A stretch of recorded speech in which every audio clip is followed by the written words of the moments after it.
Next class 10th में chemistry में देखते हैं हम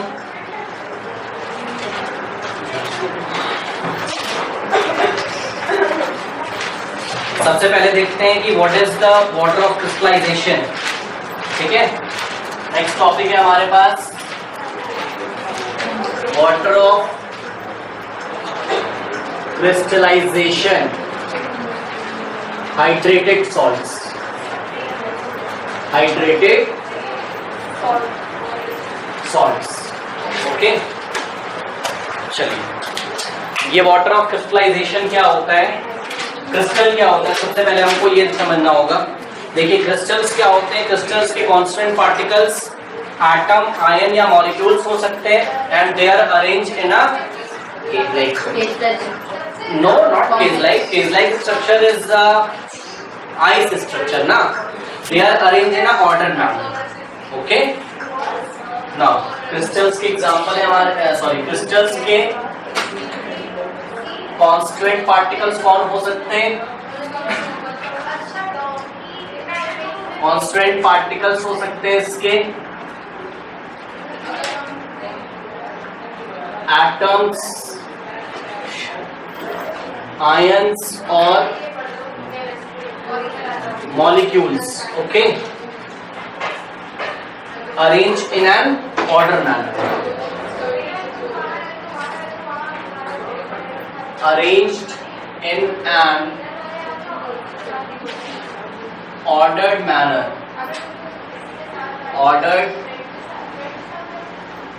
ordered manner का मतलब देखिए, ordered manner का मतलब समझिए जरा, जैसे सोडियम क्लोराइड का स्ट्रक्चर आपको पता है कि नहीं पता है। ये सेंटर में एक सोडियम क्लोरीन का आयन, एक सोडियम इधर, एक इधर, एक इधर, एक इधर, एक टॉप पे और एक नीचे। तो एक क्लोरीन आयन एक क्लोराइड आयन कितने सोडियम से घिरा होता है, 6।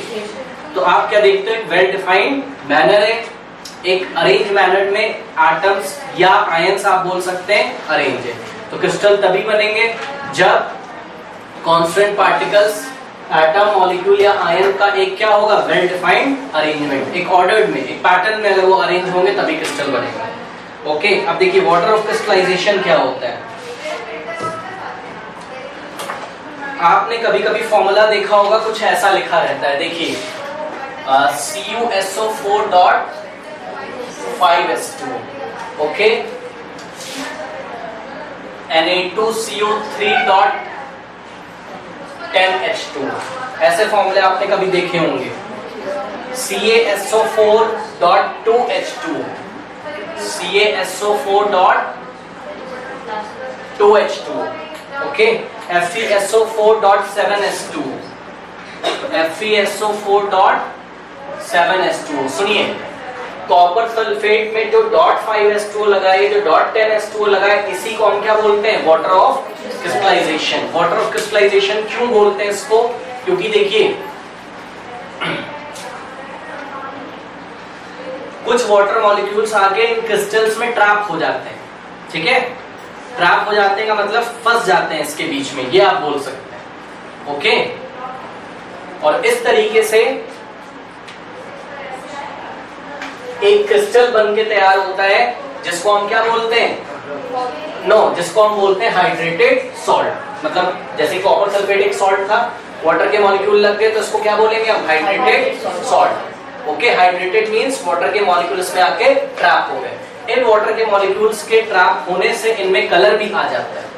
जैसे कि आप देखिए कॉपर सल्फेट का कलर कैसा होता है, ब्लू। ओके, Na2CO3 डॉट आ भी सकता है कलर, नहीं भी आ सकता है। Na2CO3.10S2 कैसा होता है, व्हाइट कलर का। ठीक है, CaSO4.2S2 व्हाइट कलर का। ठीक है, FeSO4.7S2 ग्रीन कलर का होता है। ओके, तो ये कलर इसमें क्यों आ गया, वाटर ऑफ क्रिस्टलाइजेशन के कारण। तो वाटर ऑफ क्रिस्टलाइजेशन का हम डेफिनेशन लिख सकते हैं, the water molecule which form part of the structure of a crystal are called water of crystallization. The water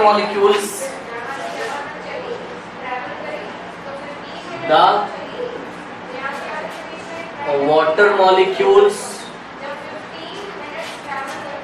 which form part of the which form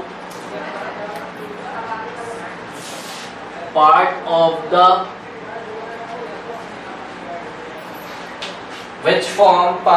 the structure of a crystal. The structure of a crystal are called water of crystallization. Are called water of crystallization. समझ में आया? Water के ऐसे molecules, water के वो molecules जो किस में हेल्प करते हो, क्रिस्टल के स्ट्रक्चर को बनने में हेल्प करते हो, that are called water of crystallisation. तो बताइए यहाँ कितने वाटर ऑफ क्रिस्टलाइजेशन है? 5. यहाँ पर 10, यहाँ पर 2, यहाँ पर 7. ओके, सबसे पहले हमें ये पता होना चाहिए था. ओके, इसमें देखिए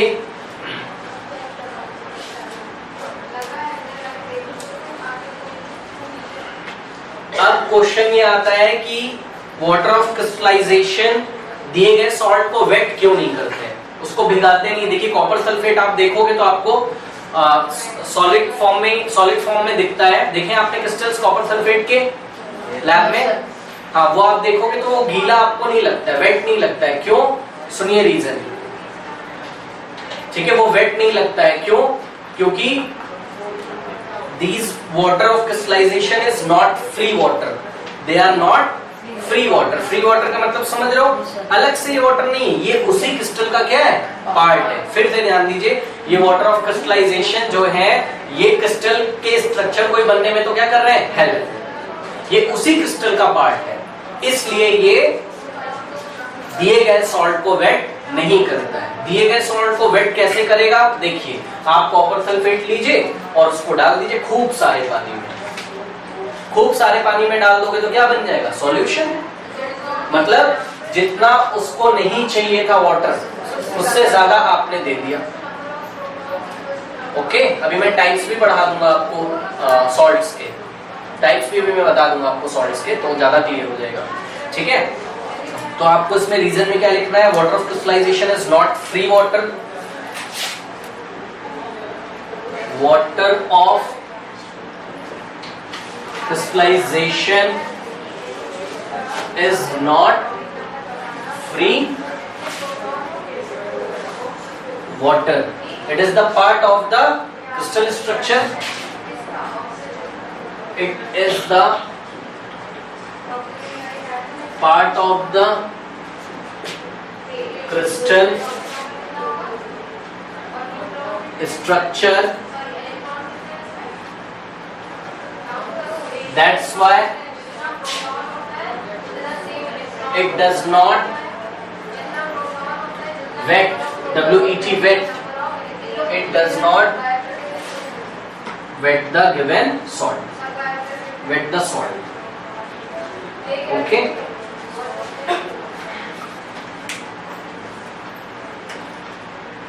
सुनिए, और वाटर ऑफ क्रिस्टलाइजेशन क्या करता है? ये क्रिस्टल को शेप देता है. क्योंकि अभी भी आपने डेफिनेशन में देखा है कि क्रिस्टल में के जो कांस्टेंट पार्टिकल होंगे, एटम हो, आयंस हो या मॉलिक्यूल है, they are arranged in a ordered manner. अगर कोई भी चीज ऑर्डर्ड मैनर में होगी तो उसका डेफिनेट क्या होगा? एक शेप. इसलिए वाटर ऑफ क्रिस्टलाइजेशन को मैं शॉर्ट में लिख रहा हूं, water of crystallisation give the crystals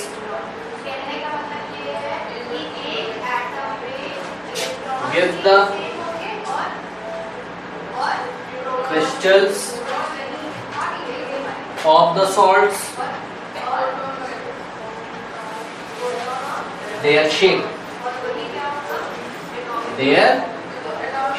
and sometimes also provide color. Water of crystallisation के कारण ही क्या आता है उसमें? कलर. ये वाटर के मॉलिक्यूल इधर ध्यान से देखे जाके ऐसा कॉपर सल्फेट में जाके ऐसा ट्रैप हो जाते हैं कि आने वाली लाइट के सारे पार्ट को तो क्या कर लेते हैं? एब्जॉर्ब. और रिफ्लेक्ट किसको करते हैं? ब्लू कलर को. इसलिए कैसा दिखता है? Blue.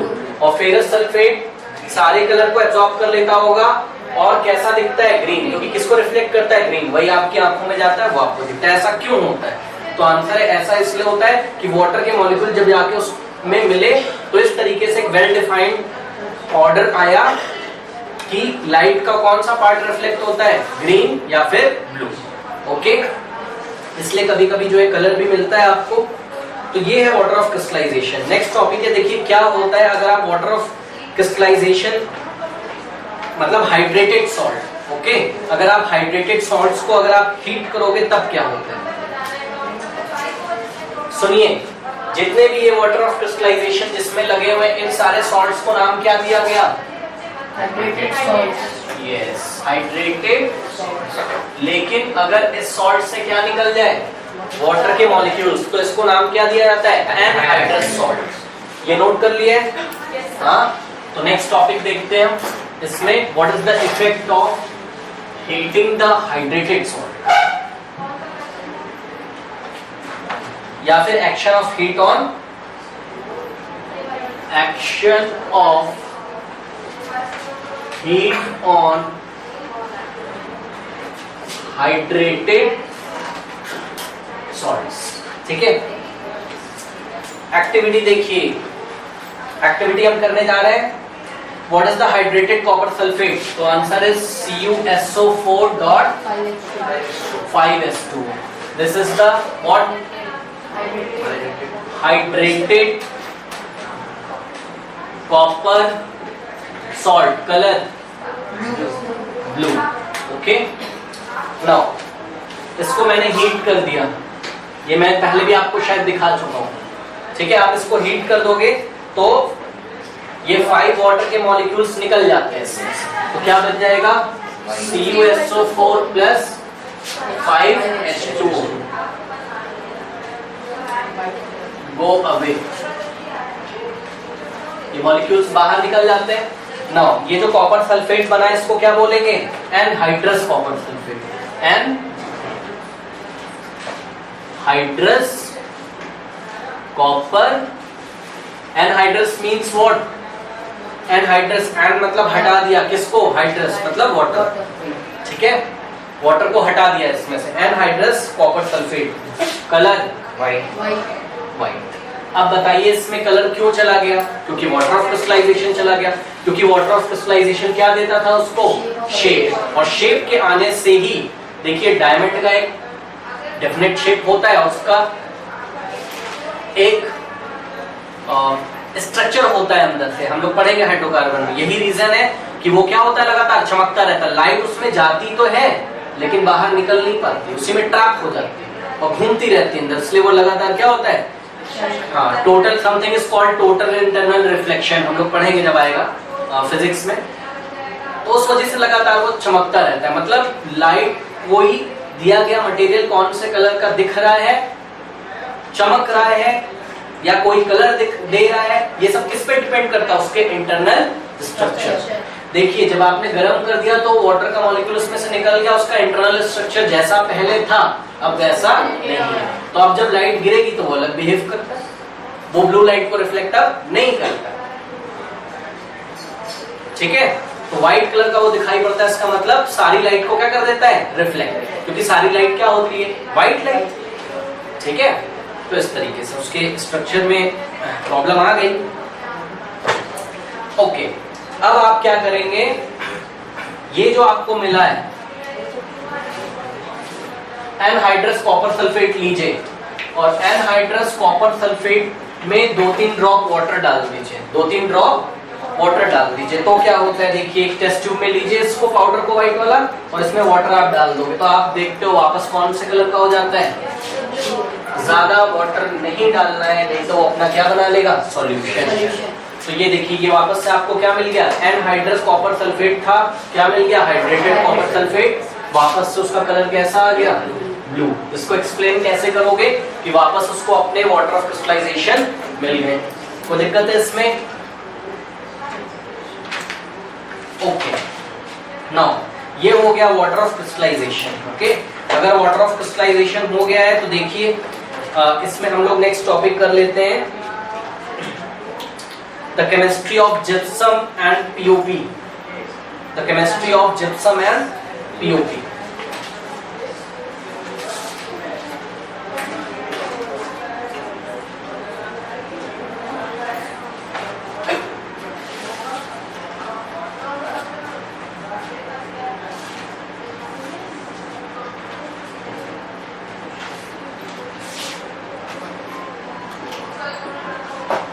Chemistry of gypsum and plaster of Paris. What is plaster of Paris? The short form is POP. Okay. सबसे पहले तो आप इसमें फॉर्मूला याद रखिए. What is the formula of gypsum? CaSO4 calcium sulphate dot 2s2 not half किस में होता है? प्लास्टर ऑफ पेरिस में. ओके. तो कैल्शियम सल्फेट डाइहाइड्रेट CaSO4.2s2. ध्यान देना जरा, फॉर्मूले पे बहुत इंपॉर्टेंट टॉपिक है. CaSO4.2s2. अच्छा, एक चीज तो मैं आपको बताना भूल गया था, पहले उसको डिस्कस कर लेता हूं, फिर ये करता हूं. देखिए यहीं पे मैं नोट कर लेता हूं इसको पढ़ना सीखिए पहले. जैसे कि मान लो लिखा हुआ है कहीं CuSO4.5s2. अगर 5 ऑर्डर ऑफ क्रिस्टलाइजेशन है तो उसको क्या पढ़ेंगे? Copper sulphate pentahydrate. ठीक है, कॉपर सल्फेट पेंटाहाइड्रेट. ओके. और इसी तरीके से Na2CO3.10 था, Na2CO3.10s2. इसको क्या पढ़ेंगे? Sodium carbonate. 10 के लिए क्या लगाते हैं? डेका. मैं लिख दे रहा हूं, डेका हाइड्रेट. ये क्या था? P5 के लिए पेंटा हाइड्रेट. ओके. नाउ अगर 2 लिखा होगा, जैसे कि Ca कैल्शियम का सल्फेट है, .2s2 है, तो डाइहाइड्रेट.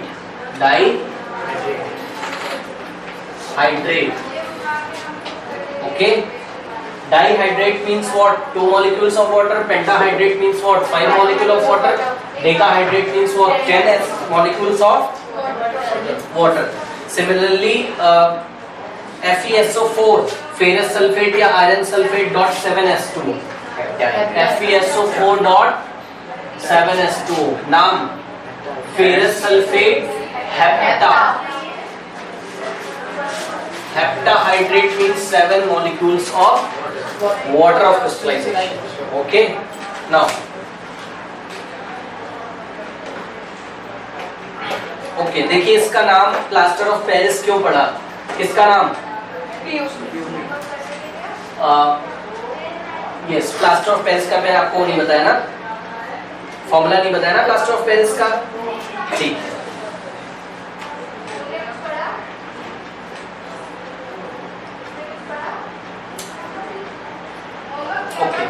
देखिए प्लास्टर ऑफ पेरिस का फॉर्मूला है CaSO4.12s2. प्लास्टर ऑफ पेरिस का फॉर्मूला है CaSO4. थोड़ा सा इसका थोड़ा मीनिंग समझिए प्लीज पहले. देखिए ये दूसरा क्या मीनिंग, ये दूसरा सब्सटेंस है और ये दूसरा, दोनों एक नहीं. ओके. ये कौन है? ये कौन है? पहले calcium sulphate dihydrate. So this is, पहले मीनिंग समझिए, कैल्शियम सल्फेट डाइहाइड्रेट. 2 वाटर के मॉलिक्यूल लगे, वाटर ऑफ क्रिस्टलाइजेशन. यहां पर देखिए इसको क्या बोलेंगे? Hemihydrate. Yes. Calcium sulphate. Hemi means what? Half. Hemihydrate. Okay. तो दोनों में से प्लास्टर ऑफ पेरिस कौन है? हेमीहाइड्रेट. अब इसको प्लास्टर ऑफ पेरिस क्यों नाम दिया गया?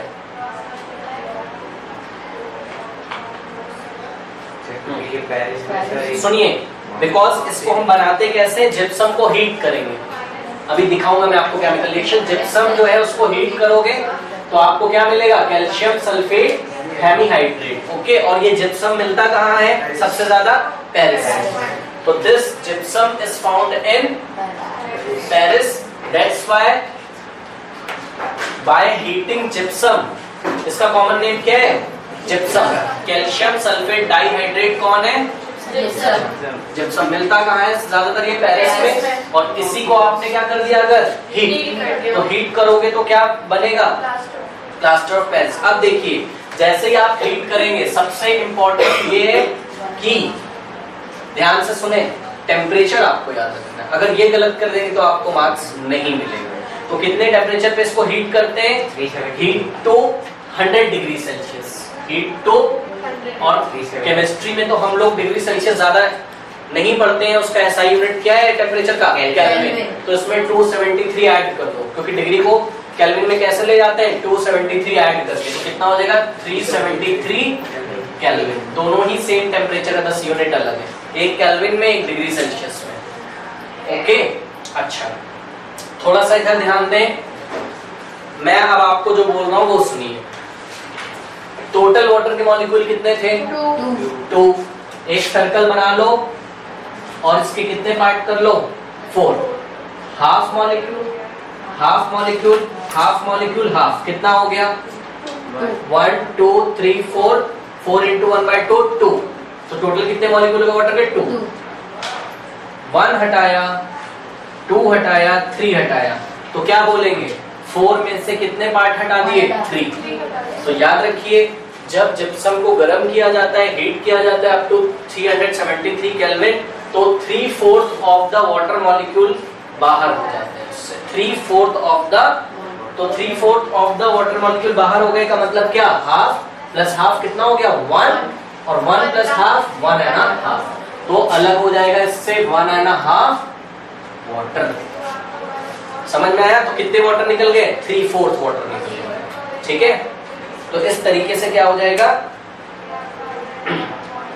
आपका प्लास्टर ऑफ पेरिस तैयार हो जाएगा। Okay,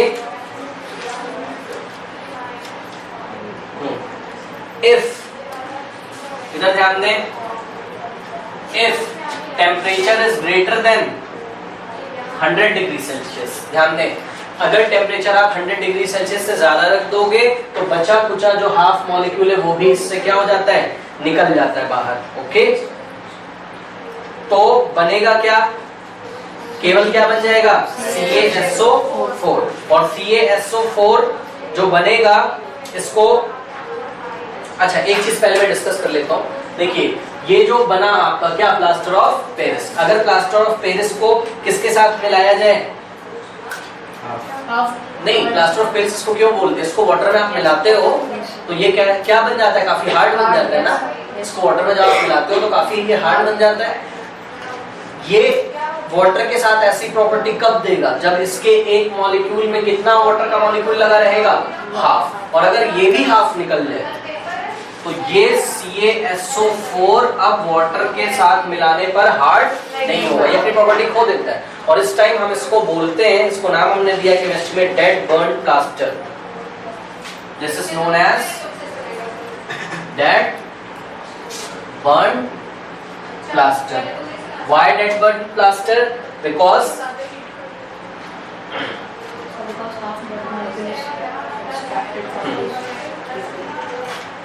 it does not set like it does not set like plaster on adding water.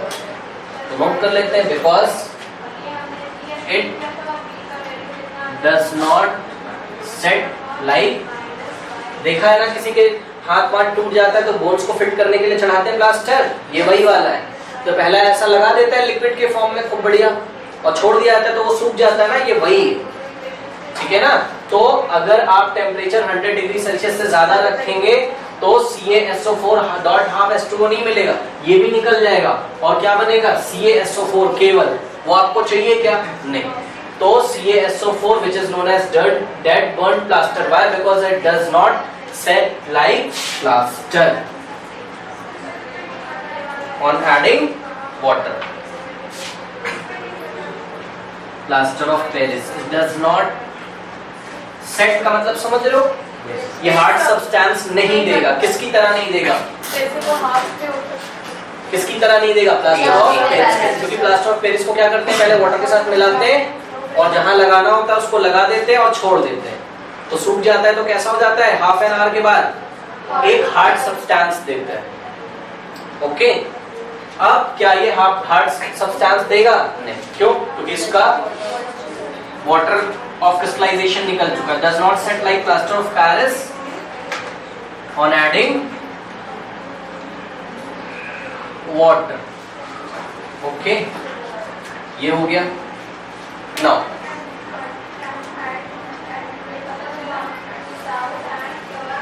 अब इसमें एक चीज और मैं आपको इम्पोर्टेंट दिखाना चाहता हूं।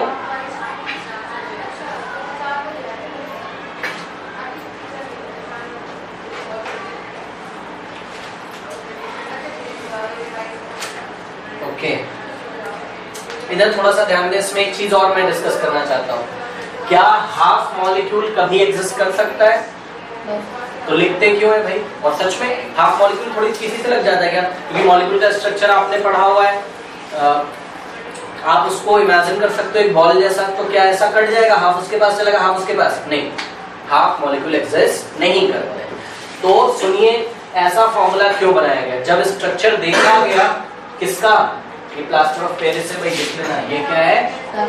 हाँ, तो प्लास्टर ऑफ पेरिस का जब स्ट्रक्चर देखा गया तो वो कुछ इस तरीके से होता है। ध्यान दें, ये वाटर का मॉलिक्यूल है, एक CaSO4 इधर और एक CaSO4 इधर। तो one water molecule is shared by two calcium sulphate molecules. That's why one के साथ कितना हम बोलेंगे? तो अगर आपको एग्जाम में क्वेश्चन आ जाता है कि why the formula is CaSO4.12H2O, तो आप बोलोगे one water molecule is shared by two molecules of calcium sulphate. Okay,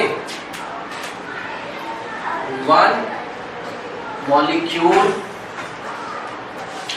of water is shared by two molecules of calcium sulfate. That's why the formula is hemihydrate. ठीक है?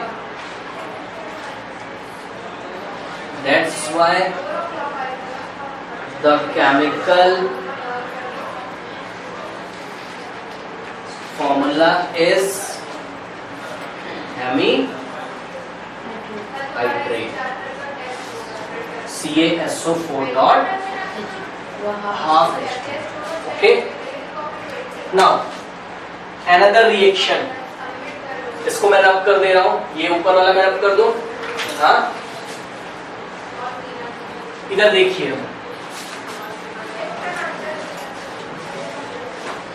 ये जो reaction है इसको हम क्या करते हैं, हमने इसको उठाकर 2 से मल्टीप्लाई कर दिया पूरे। ओके, तो एग्जाम में या तो ये वाली रिएक्शन लिखोगे या तो ये वाली। जब 2 से करोगे तो it will become 2CaSO4 dot, इसको ब्रैकेट में रखिए कोई बात नहीं है, dot 2H2O heating to 100 degree Celsius और 373 केल्विन। जब 2 आएगा इसको भी मल्टीप्लाई करेगा और इसको, तो यहां लगेगा 2CaSO4 और जब यहां करेगा तो 2 gets cancelled, dot H2 plus ये कितना लिखा है, 2 1 2 प्लस 1 3, 3/2, तो 2 into 3/2, 2 gets cancelled, 3s2. तो the above reaction can be written like this. ये क्या है, जिप्सम, और ये क्या है, plaster of Paris. Okay, but what is the chemical formula for plaster of Paris? Calcium sulfate hemihydrate.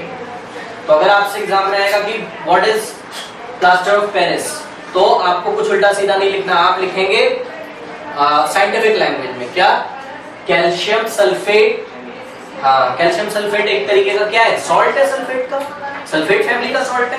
तो सल्फेट फैमिली का सॉल्ट कौन, कैल्शियम सल्फेट, अगर कैसा हो जाए हेमीहाइड्रेट, तो वही क्या होता है, POP। ओके, और अगर कैल्शियम सल्फेट मतलब सल्फेट फैमिली का सॉल्ट कौन, कैल्शियम सल्फेट, अगर कैसा हो जाए डाइहाइड्रेट, तो वो क्या होता है, जिप्सम। आपको याद रखना है, why hemihydrated, because one water molecule is shared by 2 molecules of calcium sulphate. Okay, this is the answer. और इसमें कुछ बताना है, हाँ,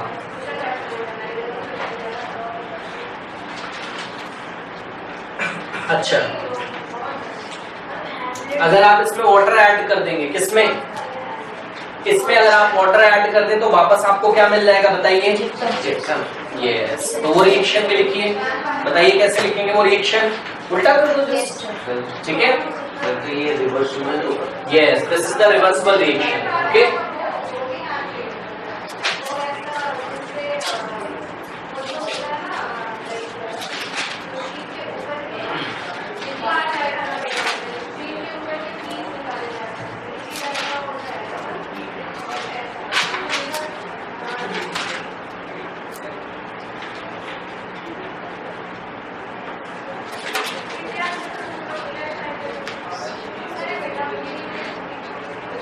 ओके, देखिए ये जो प्रॉपर्टी है इसकी, अच्छा प्लास्टर, अभी कैरेक्टरिस्टिक में देख लेते हैं। व्हाइट कलर का पाउडर होता है, कौन? Plaster of Paris. अब पीओपी आपने देखा होगा ना, जो ऊपर ऐसा बिल्ड डिजाइन वगैरह बनाते हैं जो, तो इसकी एक बहुत इंपॉर्टेंट प्रॉपर्टी है, सुनिए क्या, कि अगर इसको किसके साथ मिला दें हम? वाटर के साथ, तो ये एक हार्ड सब्सटेंस दे देता है। वाटर के साथ वेट होने के बाद करीब हाफ एन आवर बाद ये कैसा हो जाता है? हार्ड मास हो जाता है, एक हार्ड मास देता है, ठीक है? मतलब आपको वापस क्या मिल जाता है? तो उसका रिएक्शन देखिए, CaSO4 डॉट हाफ H2O, ये क्या है? POP में आपने क्या मिला दिया? वाटर, 1 एंड हाफ, और क्या बना देगा अब ये? डॉट, ये क्या है? तो gypsum. Okay, this is a reversible reaction.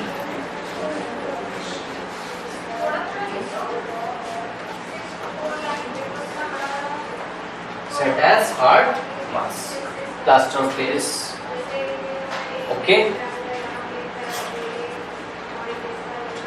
अब सुनो, जब ये ऐसा बन जाता है वापस, तो इसके वॉल्यूम में थोड़ा सा क्या होता है? एक्सपेंशन। मास चेंज नहीं हो सकता है लेकिन वॉल्यूम चेंज हो सकता है, तो ये थोड़ा सा एक्सपैंड हो जाता है, तो इसको नोट कर लीजिए, slight expansion in volume, slight expansion in volume. इसी प्रॉपर्टी के कारण हार्ड हो जाता है और सूखने के बाद इसके वॉल्यूम में थोड़ा सा क्या हो जाता है? एक्सपेंशन। इसी प्रॉपर्टी के कारण they are use in making cast of statues और toys. They are used in making cast of statues और टॉयज। इसके खिलौने भी बनते हैं, स्टैचू बनाने में इसका यूज करते हैं।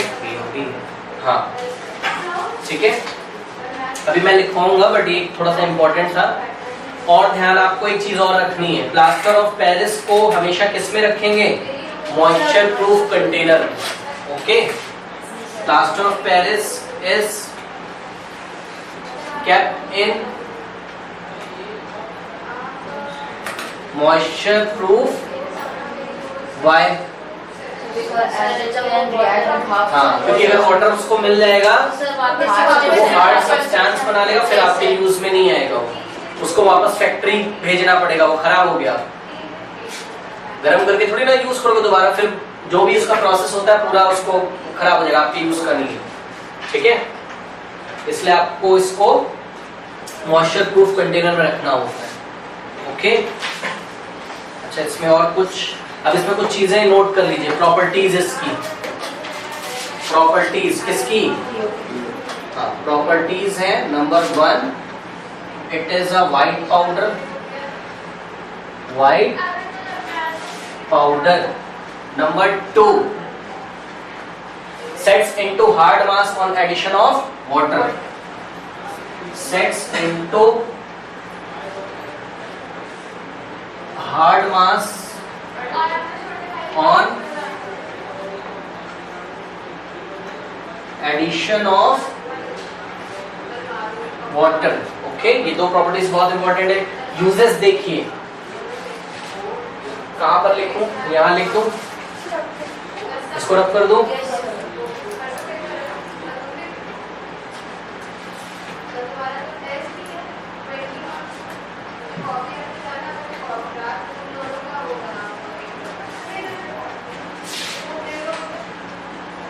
Uses of POP, number 1, hospital treating fracture. Hospital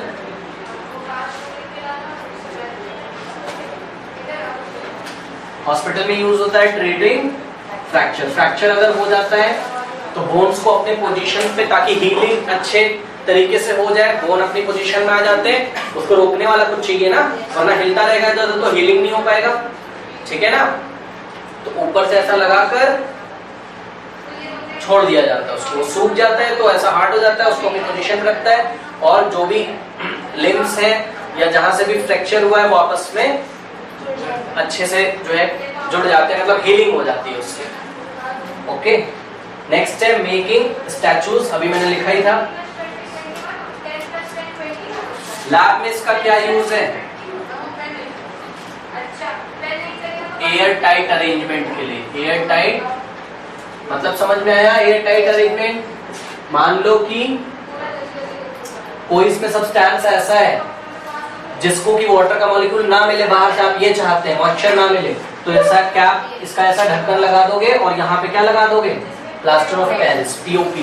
POP लगाकर, पीओपी का एक पेस्ट बनाकर वाटर में लगा के छोड़ दो। जब सूख जाएगा तो वो एयर टाइट कर देगा उसको, मतलब उसमें कोई भी वाटर के मॉलिक्यूल बाहर से नहीं जा पाएंगे। ओके, या एयर नहीं लग पाएगी। नेक्स्ट है डिजाइनिंग सीलिंग्स। देखा है आपने, पीओपी से सीलिंग का डिजाइन करते हैं, छत का। Designing ceilings. ओके ओके, ये है। इसके बाद जनरल नॉलेज के लिए आपको एक चीज नोट करनी है इसमें,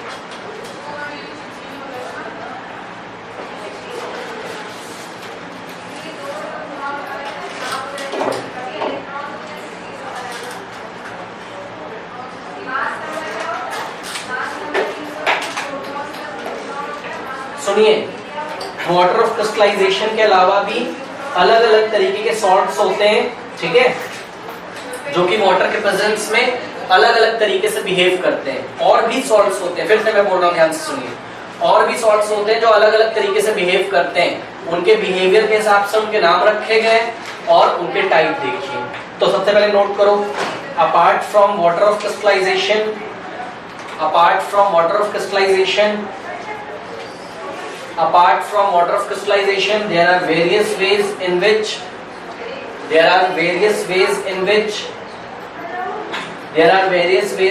salts behaves. There are various ways in which salts behaves in the presence of water. In the presence of water.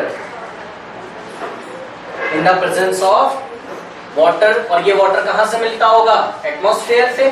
इसलिए आगे लिखिए, mainly water vapor present in the atmosphere. Mainly water vapor present in the atmosphere. Number 1.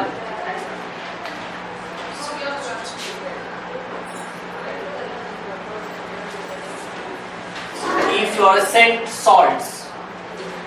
Efflorescent salts क्या होते हैं? सुनिए, ऐसे salts, जिन salts को अगर आप एयर में एक्सपोज कर देंगे, मतलब एटमॉस्फेयर में एक्सपोज कर देंगे, मतलब खुला छोड़ देंगे, तो वो अपने वाटर के मॉलिक्यूल निकाल देते हैं। उनको हम क्या बोलते हैं? इफ्लोरेसेंट सॉल्ट्स। तो इफ्लोरेसेंट सॉल्ट्स नोट कर लेते हैं, salts that lose all part of their salts that lose all parts of their water of crystallization.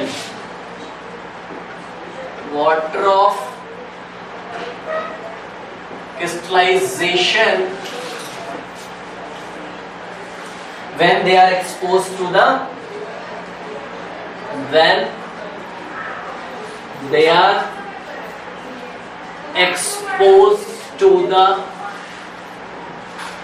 atmosphere. For example, इसमें आपको एग्जांपल याद करना है। To form lower hydrate, to form lower lower hydrate मतलब समझ रहे हैं? हाँ, लोअर हाइड्रेटेड मींस कुछ वाटर के मॉलिक्यूल निकाल के लोअर फॉर्म में आ जाते होंगे। जैसे मान लो पहले 5 मॉलिक्यूल्स थे, 4 निकाल दिए, कितना बच गया? 1। या तो क्या करते होंगे, पूरे ही निकाल देते होंगे। तो पूरे निकाल देते होंगे तो क्या नाम पड़ जाएगा? एनहाइड्रस। ठीक है, तो टू फॉर्म लोअर हाइड्रेटेड और द एनहाइड्रेट और द एनहाइड्रस सॉल्ट और द एनहाइड्रस सॉल्ट। एग्जांपल देखिए, Na2CO3.10H2O कौन था ये? Sodium carbonate decahydrate.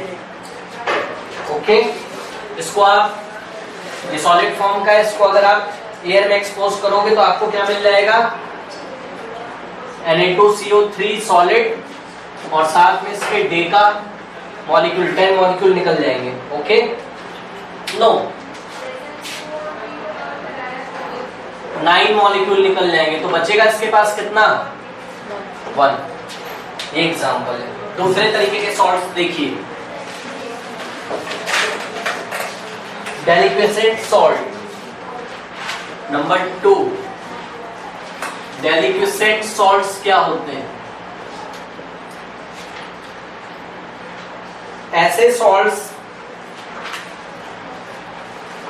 जो कि एटमॉस्फेयर में एक्सपोज करने पे इतना ज्यादा वाटर ऑफ क्रिस्टलाइजेशन है, सॉरी इतने ज्यादा वाटर के मॉलिक्यूल एब्जॉर्ब कर लेते हैं कि अपना सॉल्यूशन बना देते हैं, सॉल्यूशन बना देते हैं। समझ रहे हो? ठीक है, तो salts that absorbs much amount of water from the atmosphere, salts that absorb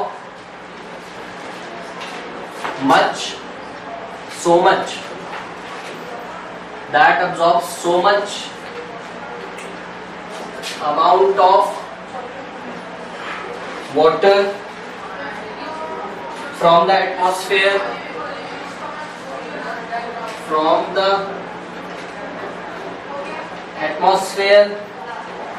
that they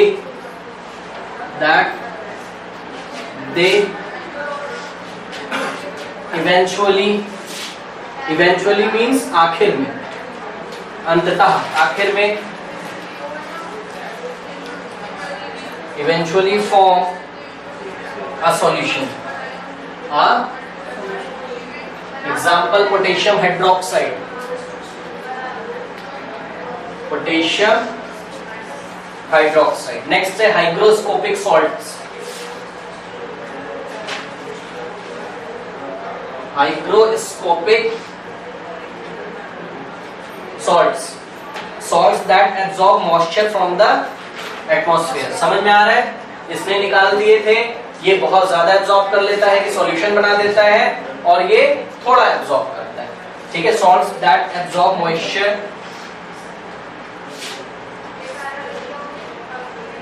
that absorb moisture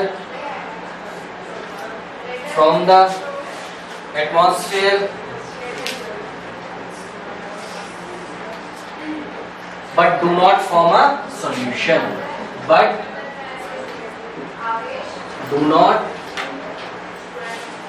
form a solution. For example, only become sticky. Only